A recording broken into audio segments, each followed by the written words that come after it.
Good morning, everyone. Today, our topic is electoral politics part 3. As you know, so कल मैंने आप लोगों को बताया था कि जनरल इलेक्शन और बाई इलेक्शन में फ़र्क होता है। जनरल इलेक्शन सामान्यतः जो इलेक्शन होते हैं, बाई इलेक्शन होता है कि इलेक्शन के बाद यदि कोई कैंडिडेट रिप्रेजेंटेटिव पाया जाता है कि अपात्र है, योग्य नहीं है, एबल नहीं है, या फिर वो रेजिग्नेशन दे देता है, या उसकी एक डेथ हो जाती है, तो इस केस में हम बाई इलेक्शन करते हैं। फिर ठीक है, ये मुख्य चुनाव और चुनाव के उपचुनाव के दरमियान एक बात होती है। चलिए, आज हमारा जो टॉपिक है इलेक्टोरल कॉन्स्टिट्यूंसीज। इलेक्टोरल कॉन्स्टिट्यूंसीज का मीन्स क्या होता है? इलेक्टोरल कॉन्स्टिट्यूंसीज का मतलब होता है कि एक पार्टिकुलर एरिया में एक रिप्रेजेंटेटिव चुना जाएगा। एक पार्टिकुलर एरिया में, डिस्ट्रिक्ट में एक रिप्रेजेंटेटिव चुना जाएगा जिसको सारे डिस्ट्रिक्ट के लोग मिलकर वोट देंगे और एक सीएम बनाएंगे, या फिर आप बात कर लीजिए एमएलए के लिए तो एक एमएलए बनाते हैं ना, तो इसे हम बोलते हैं इलेक्टोरल कॉन्स्टिट्यूंसीज। ठीक है, तो in India our area based system of representation is followed where the country is divided into different areas for purpose of elections. These are called electoral constituencies. Then every voter who lives in an area votes for one representative. अब किसी particular एक area में अगर एक representative चुना जाता है तो उस पर्टिकुलर एरिया के हर व्यक्ति क्या करेगा? एक आदमी को एक ही वोट देगा। ऐसा नहीं कि कैंडिडेट अगर दो खड़े हैं तो एक आदमी दोनों वोट दे दे, एक को एक वोट ना, one vote for one value. I told you in the last class. So for Lok Sabha election, India is divided into 543 constituencies. 543 constituencies मतलब एक तरह से डिस्ट्रिक्ट रेजिडेंट है, उसमें डिवाइड हुआ है कितना? 543. ओके, किसमें? लोकसभा इलेक्शन में दो सभाएं याद रखना आपको, लोकसभा और Rajya Sabha. The representative elected from each constituency is called member of parliament. अब जो इलेक्टिव चुने जाएंगे, जो जीतते हैं, विन होते हैं, उनका नाम पड़ता है क्या? Member of parliament. Parliament member. देखिए, पार्लियामेंट में तीन चीज़ें हैं, राज्यसभा, लोकसभा और प्रेसिडेंट आते हैं. ठीक है, संसद आर्टिकल नंबर 79 में आता है, लोकसभा आर्टिकल नंबर 81 में आता है, और राज्यसभा आर्टिकल नंबर 17 आता है, 80 में आता है, आर्टिकल नंबर 80 में आता है. Okay, our constitution requires that each constituency should have a surplus equal population living within it. Okay, what our constitution require, हमारा जो संविधान है, constitution है, requires that each constituencies, यानी हर एक जो डिस्ट्रिक्ट है, should have a surplus equal population living within it. अब जहाँ पर पॉपुलेशन होगा तो वही कंट्रोल करने के लिए, हम गवर्न करने के लिए अपना रिप्रेजेंटेटिव चुनते हैं. मान लीजिए कोई हो ना, तो कौन गवर्न करेगा, कौन रिप्रेजेंटेटिव होगा. ठीक है, तो each parliamentary constituency has several assembly constituencies within it. The same principle applies for panchayat and municipal election. जो म्यूनिसिपल, अब ये म्यूनिसिपल की बात आती है, आपको मैं समझा देता हूँ कि जो एक पर्टिकुलर एरिया होता है, जो या सिटी हो या फिर एक स्टेट है, वो डिवाइड होता है. कुछ जैसे देश है, देश में फिर स्टेट है, स्टेट में डिस्ट्रिक्ट आते हैं, उसमें तहसील आती है. तो उसी तरह डिवाइड होता है, लोकल गवर्नमेंट डिवाइड होती है. जैसे एक पर्टिकुलर क्षेत्र है, वो डिवाइड होता है सिटी में या फिर किसमें? टाउन्स में. तो टाउन्स में पंचायती राज होता है, जिसको बोलते हैं नगर पंचायत. और सिटीज़ दो टाइप की होती है, एक होती है लार्ज सिटी, एक होती है स्मॉल सिटी. तो लार्ज सिटी में म्यूनिसिपल कॉर्पोरेशन होता है, लाइक कोलकाता, चेन्नई. लेकिन जो स्मॉल सिटीज़ होती हैं उनमें होता है म्यूनिसिपल. ये फ़र्क है. उद्देश्य एक ही है, काम भी एक ही है, मोटो भी उनका एक होता है, लेकिन थोड़ा सा फर्क होता है. उनकी जो फंडिंग होती है, जो उनका फंड होता है, वो अकॉर्डिंग टू पॉपुलेशन होता है. अकॉर्डिंग टू पॉपुलेशन वहाँ पे डेवलपमेंट किए जाते हैं. जैसे सिटी में ज़्यादा डेवलपमेंट देखने को मिलता है और गांव में कम डेवलपमेंट, है ना. रूरल एरियाज में या फिर टाउन्स में कम देखने को मिलता है development. Okay, so each parliamentary constitution has a equal several assembly constituencies with it. The same principle applies for panchayat and municipal elections. Each village or town is divided into different wards. Wards होते हैं ना, ward number 21, ward number 23 लोग लिखते हैं. Ward क्षेत्र that are like constituencies. बिल्कुल constituencies की तरह ही ये भी कार्य करते हैं, डिवाइड होते हैं. ठीक है, each ward elects one member of the village or the urban local body. अब अगर एक छोटी सी बात कर लूँ कि अगर एक गांव में एक ही तो गांव की बात करो तो प्रधान होता है, टाउन की बात करो चेयरमैन होता है, ठीक है। Sometimes these constituencies are counted as seats. अब इन्हीं कॉन्स्टिट्यूंसीज कहते हैं ना कि वहां पे 2 सीटें होनी, 3 सीटें होनी, इन्हीं कॉन्स्टिट्यूंसीज को वो लोग सीट भी कहते हैं। As each constituency represents 1 seat in the assembly. For example when we say that Lok Dal won 60 seat, अगर हम कहें कि जो लोकदल है 60 सीटें से जीती, तो इसका मतलब है कि सीट्स इन हरियाणा मतलब it means that candidates of Lok Dal won in 60 assembly constituencies, मतलब कि असेंबली सभा मतलब क्षेत्र assembly constituency in the state and दस लोकदल हैड 60 एमएलए। इसका मतलब लोकदल के पास 60 एमएलए, 60 सीटें जीते, हर जगह एक रिप्रेजेंटेटिव, एक एमएलए, तो कितने एमएलए हो गए? 60 जीते तो 60 एमएलए ना, हर क्षेत्र से के 60 MLA in the state assembly, ठीक है। अब बात स्टेट असेंबली की, स्टेट बनाते हैं तो स्टेट असेंबली कहलाएगा।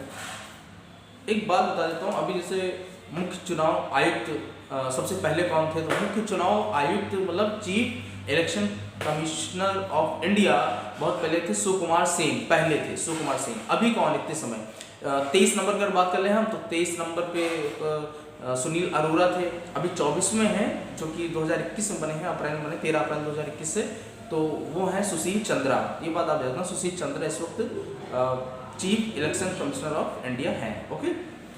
ये क्या करते हैं? इन्हीं के ऊपर पूरा दायित्व होता है इलेक्शन करवाने का, ठीक है। इसके पीछे बहुत पढ़ेंगे तो बहुत ज़्यादा मिलेगा कि कई सारी समितियां थी जो उन्होंने कहा कि एक मेंबर नहीं, बहुत पहले सुकुमार सेन एक ही मेंबर थे, तो कहा गया समितियां कहा गया इसको बहु सदस्य बनाया जाए, लेकिन उसको चीफ मिनिस्टर सुप्रीम कोर्ट ने मना कर दिया। अब ये मुख्य चुनाव आयुक्त जो होते हैं, चीफ इलेक्शन कमिश्नर जो होते हैं, इनका चुनाव, इनका जो इलेक्शन, इनका जो अपॉइंटमेंट होता है वो थ्रू प्रेसिडेंट होता है, प्रेसिडेंट को चुनते हैं। इनकी प्रेसिडेंट की बात करें अगर सैलरी की, तो 2.5 लाख पर मंथ होती है, ओके। बहुत बड़ी जिम्मेदारी होती है इनके पास। इनको इक्वल माना जाता है सुप्रीम कोर्ट का जो जज होता है, सुप्रीम कोर्ट का जो जज होता है उसके ही इक्वल माना जाता है इंडिया के chief election commissioner, okay. Reserve constituencies, our constitution makers made provision of reserve constituencies to ensure representation of every section of society. मतलब जैसे कि ना ऐसा नहीं है कि कोई अगर ब्राह्मण है तो बस वही इलेक्शन करेगा या दलित नहीं कर सकता, तो सबके एक रिजर्व होता है कि यहाँ पे वीमेन के लिए भी ये बात है, एज वेल एज है ना, फॉर वीमेन के लिए कुछ सीटें आरक्षित होती हैं कि इस पर्टिकुलर एरिया में बस वीमेन खड़ी हो सकती है, मैन के लिए अलाउ नहीं होता है। तो कई सारे पुरुष अपनी पत्नी खड़ी कर देते हैं, इलेक्शन में खड़ी कर देते हैं। कारपोरेशन, चाहे वो म्यूनसिपल कारपोरेशन इलेक्शन, महिलाएँ खड़ी होती हैं, पुरुष भी खड़े होते हैं, तो रिजर्वेशन होता है। साथ साथ ये भी रिजर्वेशन होता है कि दलित समाज से जो आते हैं या फिर जो थोड़ी सी अलग कास्ट से आते हैं, है ना, शेड्यूल कास्ट से आते हैं, तो उनके लिए भी रखा जाता है SC की भाई यही खड़े हो सकते हैं और कोई भी यहाँ से ब्राह्मण खड़ा नहीं होगा इलेक्शन के। तो ये सब चीज़ें इनको होते हैं रिजर्व, है ना, आरक्षण के तहत आते हैं सब। तो सम कॉन्स्टिट्यूंसीज, और ये आरक्षण संविधान से मिलते हैं, तो लिखा हुआ सब कुछ, आर्टिकल नंबर चलते हैं इसके। Some constituencies are reserved for people who belong to the scheduled caste, जैसे मैंने बताया SC and scheduled tribes। Tribes actually tribes word पुराना है, इसका मीन्स होता था कभी कबीला, अभी क्या है वो पढ़ो कि शेड्यूल्ड ट्राइब्स यानी ST। In SC reserve constituency only someone who belongs to the SCS can contest for election. जो SC ST होते हैं वही इलेक्शन में खड़े होंगे, अदर कोई भी कैटेगरी का इंसान खड़ा नहीं हो सकता इलेक्शन के लिए। यही रिजर्वेशन का मतलब है। फिर रिजर्वेशन मतलब ही क्या है? सिमिलरली उसी प्रकार इन ST कॉन्स्टिट्यूंसी, अब जो ST कॉन्स्टिट्यूंसी मतलब जहाँ पर ST का क्षेत्र होगा, ST कॉन्स्टिट्यूंसी होगा, only someone who belongs to the STs can contest for election. अब जो वहाँ का अब ST वाला कॉन्स्टिट्यूंसी है, क्षेत्र है, तो जो ST से रिलेटेड होगा वही इलेक्शन के खड़ा होगा, बाकी इलेक्शन में खड़े नहीं हो पाएंगे, अलाउ नहीं होगा। A few seats in Lok Sabha, कुछ ही सीट्स हैं Lok Sabha, 84 for SC and 47 for ST are reserved for scheduled caste SC and scheduled in the total scheduled tribes. This number is in the proportion to their share in the total population. Okay, मैं repeat कर दूँ इस बात को आपके लिए, बहुत important बात है। A few seats in Lok Sabha, कितनी? 84 for SC and 47 for ST। are reserved for scheduled castes SCS and scheduled tribes ST. This number is in the proportion to their, एक अनुपात होता है दोनों का SC और ST का, एक अनुपात होता है to their share in the total population. Thus the reserved seats for SC and ST do not take away the less made share of any other social group. कोई और social group का election में खड़ा नहीं हो सकता है, तो मतलब क्या होता है रिजर्वेशन। ठीक है, आते हैं एक और बहुत इंपॉर्टेंट टॉपिक है जिसको भी कवर करेंगे हम, रिजर्वेशन इन डिस्ट्रिक्ट और लोकल लेवल। कि रिजर्वेशन डिस्ट्रिक्ट में क्या रिजर्वेशन और लोकल या फिर लेवल की क्या बात होती है। इन मैनी स्टेट्स, बहुत से स्टेट्स में सीट्स इन रूरल समझते हैं गांव कस्बों को, रूरल पंचायत एंड अर्बन का होता है म्यूनसिपालिटीज। मैंने आपको बोल दिया अर्बन माने शहरीकरण और रूरल माने होता है जैसे ग्रामीण क्षेत्र होते हैं। Municipalities and corporation local bodies are reserve for other backward classes OBC। Okay, the proportion of seats reserve varies from seats to state to state. अब ये स्टेट टू स्टेट वेरी करता है, मतलब थोड़ा सा अलग होता है। 1/3 ऑफ द सीट्स का 1/3 जो है are reserve in rural and urban local bodies for women candidate, यानी जितनी भी सीटें हैं उनका 1/3 पार्ट सिर्फ वीमेन के लिए रिजर्वेशन में रखा गया, वही इलेक्शन खड़ी हो सकती है। अब आते हैं वोटर्स लिस्ट की बात। क्या है वोटर लिस्ट? तो इन अ डेमोक्रेटिक इलेक्शन, जो ये प्रजातांत्रिक चुनाव होते हैं, the list of those who are eligible to vote is officially called the electoral roll and it is commonly known as the voters list, है ना। वोटर लिस्ट आपको पता है, BLO वगैरह आती हैं, वोटर लिस्ट निकालती हैं, कहती हैं इनको देखना है। कई लोग में डेथ हो जाती है तो उनको वोटर लिस्ट काटी भी जाती है। अब भाई ने तो वोट कहाँ से कर डालेंगे।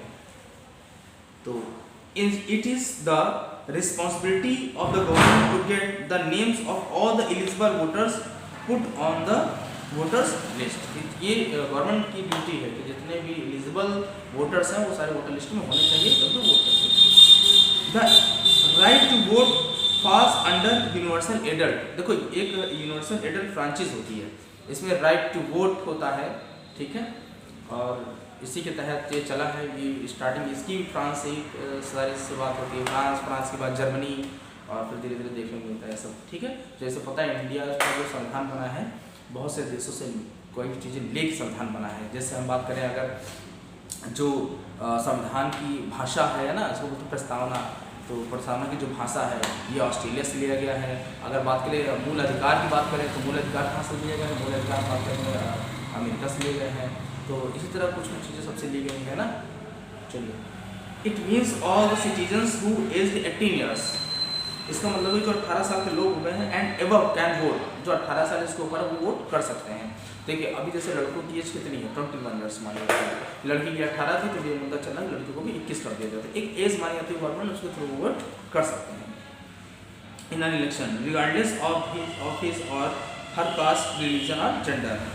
As a new person attain voting age, names are added to the voters list and names of those who move out of a place or those who were died are deleted. A complete revision of the list takes place every 5 years. अब एक list हमेशा 5 साल बाद जब भी election आना होगा तो पहले वोटर्स की लिस्ट तैयार होती है, उसके बाद वो इलेक्शन हेल्ड होता है और वही वोटर्स उनको मिलती है कि आइडेंटिटी कार्ड को जाते हैं और अपना वोट डोनेट देते हैं। So a complete revision of the list takes place every 5 years. This is done to ensure that it remains up to date, ताकि अपडेट होना चाहिए जो कितने अभी, क्योंकि ये अब जनसंख्या वृद्धि हो गई, किसी गांव में पहले 17 लोग थे आज 18 हो गए, तो अब कैसे पता चलेगा, तो आपको अपडेट करना होगा, तो वो वोटर लिस्ट में आ जाएंगे, उनकी अगर एज हो गई तो आ जाएंगे 18 हो गए, है ना, ये चलता है। तो in the last few years, पिछले कुछ सालों में, A new system of election photo identity card (EPIC) election photo identity card (EPIC) has been introduced. However, this card has not been made compulsory for voting. ऐसा नहीं है compulsory voting के लिए, ऐसा नहीं है। वो तो BLO के थ्रू जो आपको मिलेगा, वोटर लिस्ट में आपका नाम होना चाहिए, एक लिस्ट मिलती है, परिचय के रूप में मिलती है लिस्ट, उसको आप लेके जाइए, आप वोट कर सकते हैं। अब तो आधार कार्ड भी जरूरी हो गया है। And voters can show any other proofs of identity like ration card, driving licence और Aadhaar card to cast a vote. Vote डालने के लिए इनमें से कुछ ना कुछ आपको होना चाहिए, ये प्रमाणित करता है यहाँ के नागरिक हैं। नॉमिनेशन ऑफ कैंडिडेट क्या है? नॉमिनेशन ऑफ कैंडिडेट्स, जब भी इलेक्शन आने वाले होते हैं उससे पहले नॉमिनेट किया जाता है कि यहाँ से ये रिप्रेजेंटेटिव खड़े हो रहे हैं, इन्हीं को आपको वोट करना है। तो anyone who is a voter can also become a candidate in the election. अब आप वोट डाल रहे हैं, आप इलेक्शन खड़े भी सकते हैं क्योंकि भारत के नागरिक हैं, आप एलिजिबल हैं हर तरह से। बिल्कुल, अगर आपका कोई आपको मुकदमा नहीं है, कोई केस नहीं है, आप क्रिमिनल नहीं है, तो आप खड़े हो जाते हैं। हालांकि ऐसा है नहीं, आजकल ज़्यादातर क्रिमिनल खड़े होते हैं, जिनके पास पैसा और क्रिमिनल है ज़्यादातर, तो खड़े होते हैं, इलेक्शन जीतते हैं। तो ये भी डेमोक्रेसी है हमारे देश की। However to be a candidate in election the minimum age is 25 years, जबकि इलेक्शन खड़े होने के लिए मिनिमम जो एज होनी चाहिए, मिनिमम नॉट मैक्सिमम, मिनिमम के लिए 25 ईयर्स होनी चाहिए, 25 साल होनी चाहिए। Political parties nominate their candidate, political party अपने कैंडिडेट को नॉमिनेट करती हैं who get the party support, जिनको पार्टी सपोर्ट करती है। एंड सिंपल पर का खर्चे होना चाहिए क्षेत्र में, पता चला उसको उसकी जानकारी नहीं क्षेत्र में, वो खड़ा करके वो हार जाएंगे, तो उनका एक नाम होना चाहिए, रुतबा होना चाहिए क्षेत्र में कि ये इलेक्शन जीतने का कगार पे हैं, इनको लोग सपोर्ट करते हैं, तब तो इलेक्शन को खड़ा किया जाएगा। तो एक पार्टी अपना अपना उसमें सदस्य बना के उसको अपने इलेक्शन करवा देती है। Parties nomination is often called party ticket, उसी को बोलते हैं पार्टी टिकट। पार्टी अपनी टिकट देती है, ये फला है, ये खड़े होंगे और ये इलेक्शन में हमारी तरफ से इस पंचायत में खड़े होंगे या इस क्षेत्र में खड़े होंगे और ये जीतेंगे। The candidate has to fill a nomination form and give some money as a security deposit, और उनको कुछ मनी देना होता है सिक्योरिटी डिपॉजिट के तौर पर उस पार्टी के, जिसकी पार्टी उनको टिकट देंगे। ठीक है, तो आज के इतना ही। Thank you very much. आप पढ़ते रहें। एक और बात आपसे करनी है, कई बच्चे कमेंट करते हैं कि सर मुझे थोड़ा सा केमिस्ट्री के चीज़ चाहिए और साथ साथ मैथ की भी वीडियो बनाइए, तो मैं बिल्कुल बनाऊंगा। और यदि आपको भी ऐसे कुछ लगता है, if you think that I need to learn something special in science and math, then please comment and ask me anything whatever you want to ask. Thank you very much.